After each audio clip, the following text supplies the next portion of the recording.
Congo Synthèse. La synthèse des infos de la RDC, l'Afrique et le reste du monde. Une seule adresse. www.congosynthèse.com. Des frais académiques, des réformes initiées par le ministre, de l'ordre qui revient, voilà autant d'événements qui nous ont poussés à appeler sur ce plateau le premier responsable de l'enseignement supérieur universitaire, le professeur Théophile Mbemba. Excellence, bonsoir. Bonsoir. Vous portez une double casquette, vous êtes scientifique, vous êtes rendu célèbre à travers des recherches que vous avez menées pour vulgariser la consommation d'une plante appelée Kikalakasa. Ce n'est pas le sujet du jour.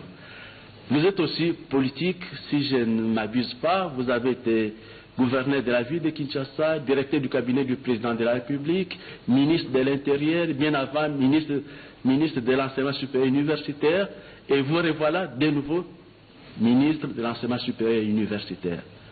C'est donc un poisson dans l'eau. Vous êtes bien à l'aise puisque vous êtes vous-même professeur à l'université de Kinshasa, à la faculté des sciences. Mais aujourd'hui, nous allons aborder votre secteur en termes d'actualité et l'actualité. Notre réalisateur tentera de nous faire le point de ce que nous avons vécu les 2 dernières semaines. Si c'est possible, avec notre réalisateur, nous pouvons avancer.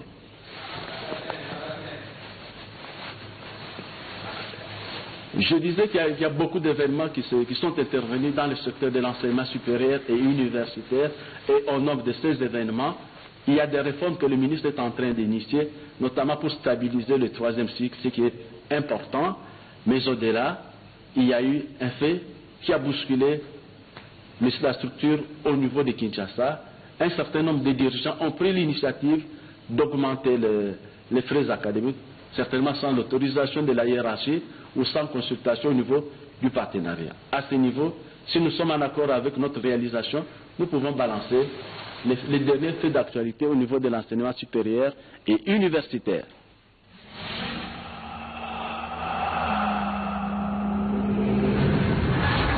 Il n'a suffi que de cette augmentation pour que ça dégénère.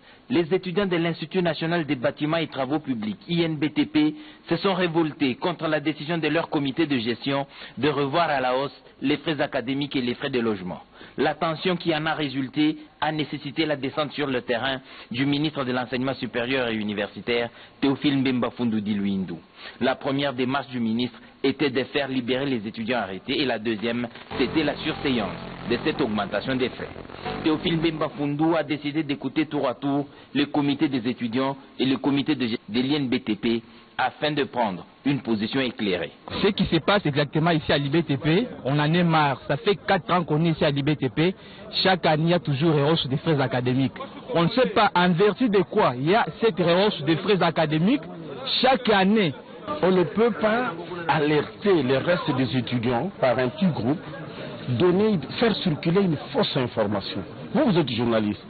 Allez leur montrer, allez leur demander qu'on vous donne un document où on a majoré ces frais. Même les chiffres qu'ils avancent, 500, tout ça, ça provient d'où? La situation qui a prévalu à l'Institut national des bâtiments et travaux publics a mobilisé le ministre de l'Enseignement supérieur et universitaire. Théophile Mbemba Fundoudi Luindu a échangé tour à tour avec le comité de gestion de l'INBTP et le comité de gestion des étudiants. On a retenu des responsabilités de part et d'autre. C'est une rumeur mal gérée qui a engendré toutes ces casses. La situation qui a prévalu lundi dernier à l'INBTP et qui s'est répliquée la journée du mercredi à l'ISAU, avec pour cause la perspective d'une augmentation des frais académiques, a été efficacement gérée par le ministre de l'Enseignement supérieur et universitaire, le professeur Théophile Mbemba Fundoudi Luindu.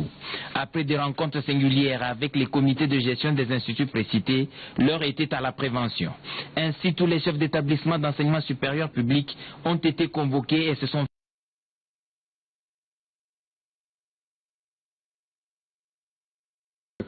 la lettre et l'esprit.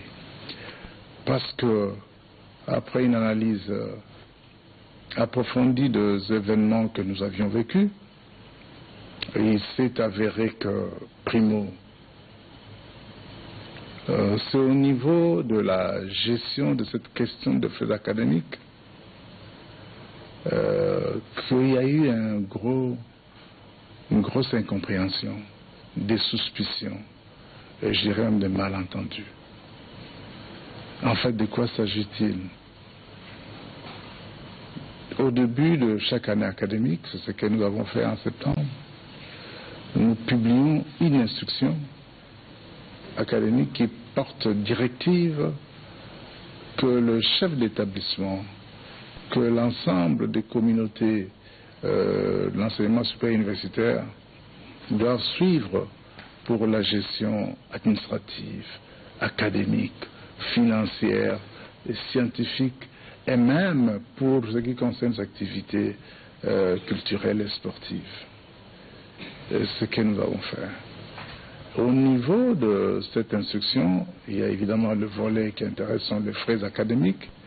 Il y a deux types de frais. Il y a de frais standards, mais aussi il y a qu'on appelle de frais connexes. Les frais connexes sont des frais finalement qui ont vu le jour à l'enseignement supérieur universitaire au moment où il y a eu de sérieuses difficultés de prise en charge du fonctionnement des établissements d'enseignement supérieur universitaire. Et finalement, mes prédécesseurs, un de mes prédécesseurs, avait pu obtenir à ce que, au niveau de chaque institution d'enseignement supérieur universitaire, puisse exister un conseil de partenaires, en sigle COPA. Et ce conseil se fondait sa légalité sur le fait que finalement notre système éducatif du supérieur, comme du secondaire d'ailleurs, notre enseignement national, dans son système éducatif, c'est un système de partenariat. La question de l'éducation est tellement importante que même l'État reconnaît qu'il a besoin d'autres lui viennent en appui pour assumer, pour accomplir ses missions, parce qu'il s'agit de l'avenir de tout un pays. Il s'agit de préparer le jeune pour que, lorsque les aînés sont fatigués, qu'ils prennent la relève et qu'ils président aux destinées de la République. Ça, c'est au niveau de l'intention. Mais dans la réalité... Dans la réalité, c'est ce que je dis.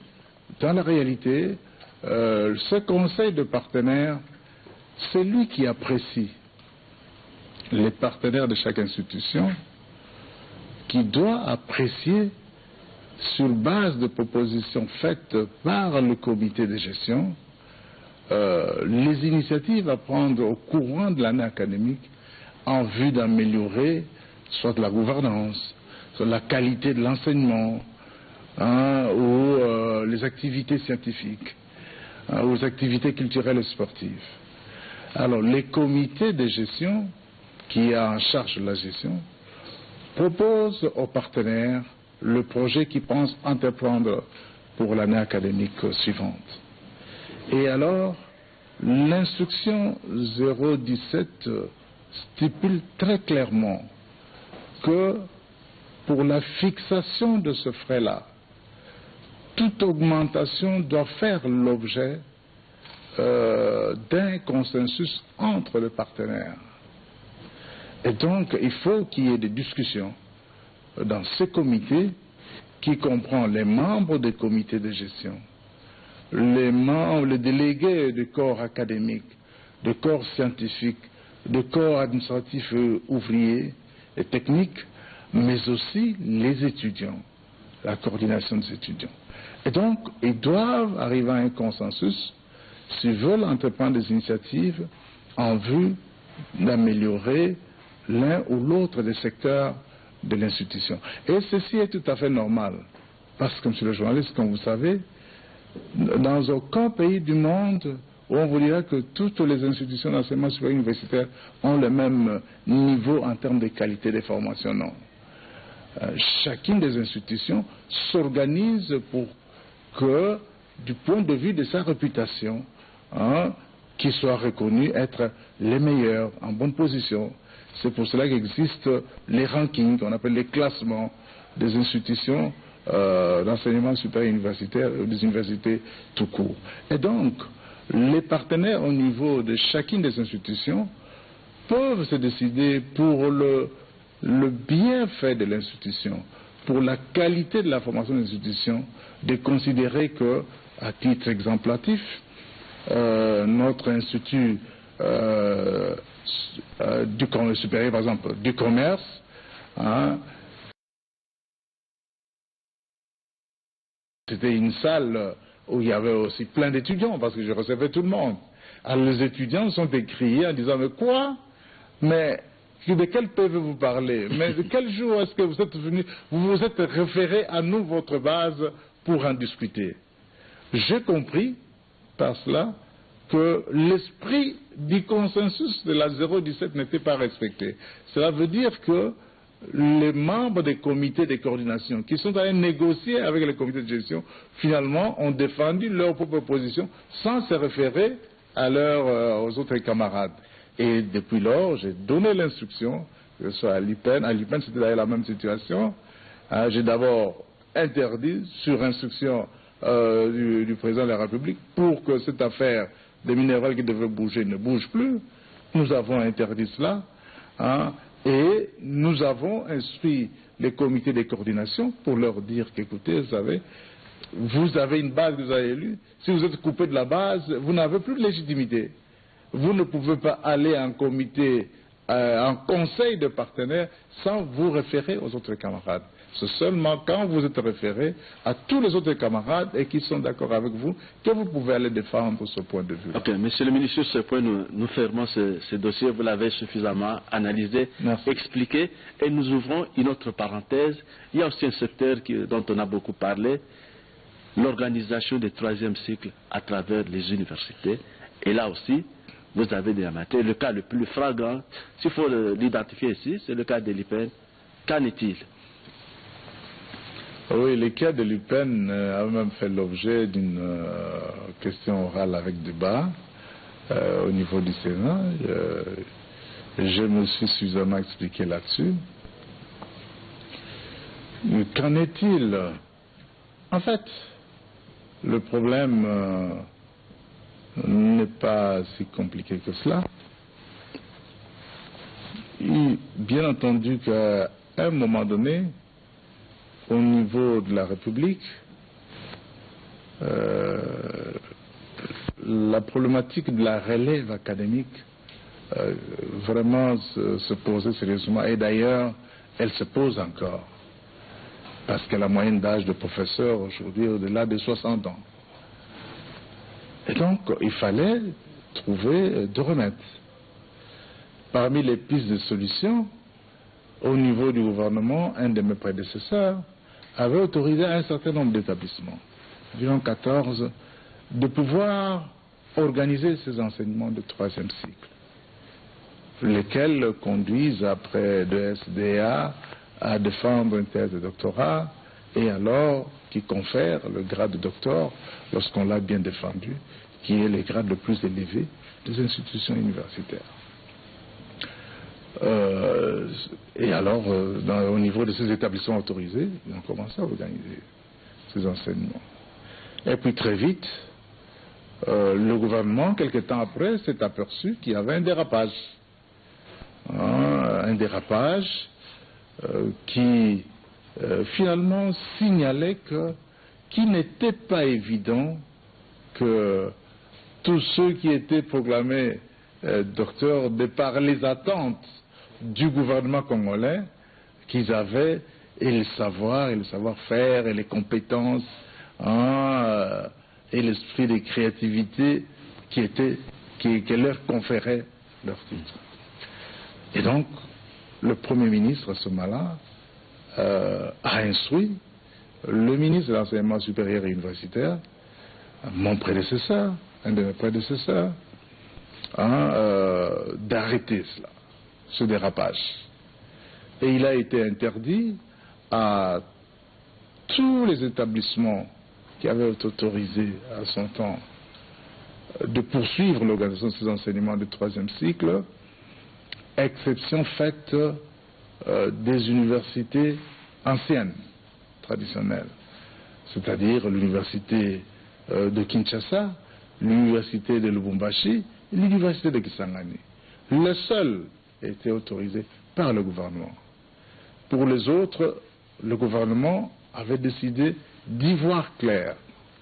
Et c'est pourquoi vous avez mis en place toute une commission pour statuer sur le cas? Oui. Ce n'est pas seulement que nous avons mis en place une commission, non, ça va au-delà. La commission est venue après. La première de ces initiatives prises dans ce sens était de définir un critérium des établissements censés organiser les enseignements de troisième cycle, en se référant de ce qui se passe aussi sous d'autres cieux, et en regardant aussi les standards internationaux. Et ce critérium a été défini.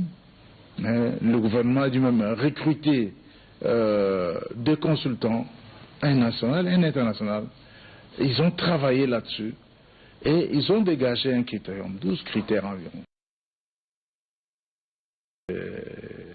À l'UPN, je dis de manière transparente et claire, aborder cet aspect de certains membres du corps académique qui vendaient l'argument d'un acharnement qu'auraient les ministres de l'UPN, et j'ai dit non, il n'en est pas question. Il n'en est vraiment pas question. D'abord, finalement, qu'est-ce qui valait mieux? Parce qu'au bout de compte, il y avait une interdiction. Même à l'UPN, ils n'organisaient plus l'enseignement de troisième cycle. Et tout le monde avait obéi. Alors, maintenant qu'on vous autorise d'en organiser 7, parce qu'on vous dit les conditions telles que exigées ne sont pas remplies dans toutes. Il valait mieux le faire. Mais là, très vite, je compris aussi, par les interventions de certains collègues professeurs dans la salle, c'est qu'ils pensaient qu'on n'autorisait pas même à ce set-là de commencer déjà l'organisation. Et j'ai levé ce voile-là, et les collègues ont applaudi, dit alors on comprend. Mais de deux, franchement parlant, nous sommes des éducateurs, nous sommes des formateurs. Les enseignements de troisième cycle, c'est pour la formation des formateurs, de personnel académique. Ceux-là qui doivent préparer la relève académique de notre pays. Il y en a déjà un bon nombre qui partent à la retraite, d'autres peut-être seront émérites. Au bout de compte, les jeunes d'aujourd'hui deviendront des professeurs demain, des responsables demain. Et donc la qualité de la formation, de leur formation, est très capitale. C'est d'ailleurs pour cela que l'éducation constitue une priorité pour le président de la République et pour le gouvernement. On ne peut pas jouer avec l'éducation. On ne peut pas vendre du vent aux enfants. Oui, monsieur le ministre, là, on reste dans la qualité et le fonctionnement. Vous avez dû aussi interrompre les enseignements dans des extensions de certaines universités, certains instituts supérieurs, toujours pour garder la qualité et améliorer le bon fonctionnement de votre secteur. Votre intervention me permet de poursuivre mon raisonnement d'ailleurs. Exactement. Parce que, vraiment, si en responsable du secteur, nous acceptons que les parents, qui déjà dans des conditions difficiles, mobilisent des ressources pour envoyer les enfants à l'école, pour envoyer les étudiants, dans l'espoir quand ils terminent, il faut avoir du boulot. Ça signifie qu'ils terminent avec des compétences. Et sur le bas de ce travail, ils pourront, pourquoi pas quand les parents sont fatigués, venir à leur secours. C'est une sorte aussi, une forme de sécurité sociale pour eux. Alors, dans ces conditions-là, nous ne pouvons pas accepter que le parent paye de frais pour leurs enfants, mais qu'il n'y ait pas des enseignants de qualité. Ce qui veut dire, en clair, c'est comme si nous favorisons le suicide intellectuel de ces jeunes qui peuvent sortir d'un établissement avec le sentiment d'être diplômés. Parce que vous voyez combien les collations des grades sont célébrées dans notre pays. Mais en réalité, ils auront un papier, mais dans la tête, il n'y a pas grand-chose. Ces jeunes auront été suicidés intellectuellement au profit des individus qui se seront fait de l'argent dans leur poche Et, entre-temps, toute leur vie risque d'en être gâchée. C'est pour cela que nous insistons beaucoup, et le gouvernement a tenu à ce qu'on remette de l'ordre pour justement répondre à sa volonté de pouvoir préparer un capital humain digne de ce nom pour l'avenir de ce pays. Les hommes passent, les institutions demeurent, mais ce n'est pas parce que nous passerons que nous pouvons faire les choses à la vaille et finalement léguer à ce pays autre chose que ce qui nous est demandé par notre hymne national. Voilà pourquoi nous avons tenu à ce que nous supprimions, après l'enquête d'ailleurs, toutes ces extensions, toutes ces histoires d'auditoires délocalisés, et d'ailleurs, même certains établissements qui ne sont pas dignes de ce nom, et nous allons continuer au fur et à mesure de l'évolution des enquêtes sur le terrain, parce que c'est rendre un très mauvais service et aux enfants et à l'avenir de ce pays. Et dans ce cadre, si nous prenons dans le cadre de la décentralisation avec la création des nouvelles provinces, ouais. Il y a des provinces qui manquent des universités, des instituts supérieurs. Faute de qualité, nous le reconnaissons. Et qu'est-ce qu'il faut faire dans ces cas-là?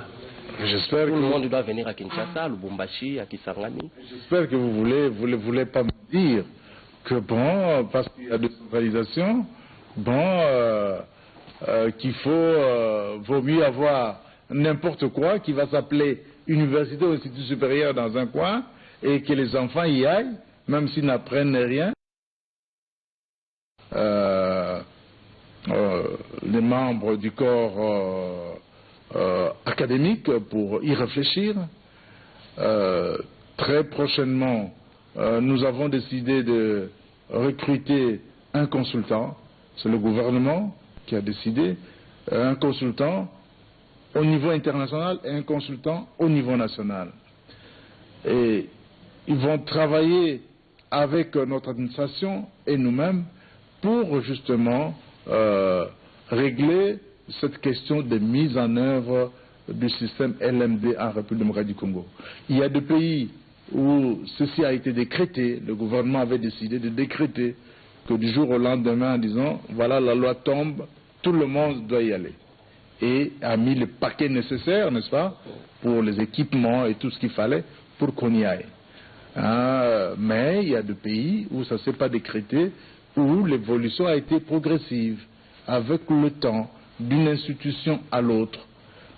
Et progressivement, on arrive à ce système. Mais il faut qu'on y arrive parce qu'il y va de l'avenir de la nation congolaise. Monsieur le ministre, puisque vous en parlez, il y a un désir d'avoir des bibliothèques, de renouveler les bibliothèques, mais l'entrée du livre scientifique ou du livre tout court en République démocratique, sera-t-il imposé au travers des taxes où il faut créer un mécanisme de facilitation pour que tous les scientifiques qui sont sur place aient des possibilités d'acheter des livres à un prix accessible et donc continuer à faire des recherches sans nécessairement se déplacer ou se déplacer quand c'est vraiment utile?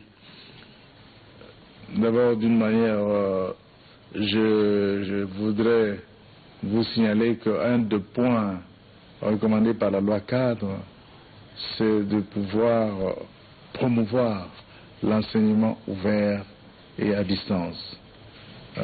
Et pour cela, il faut nécessairement aussi soutenir la promotion de nouvelles technologies de l'information et de la communication.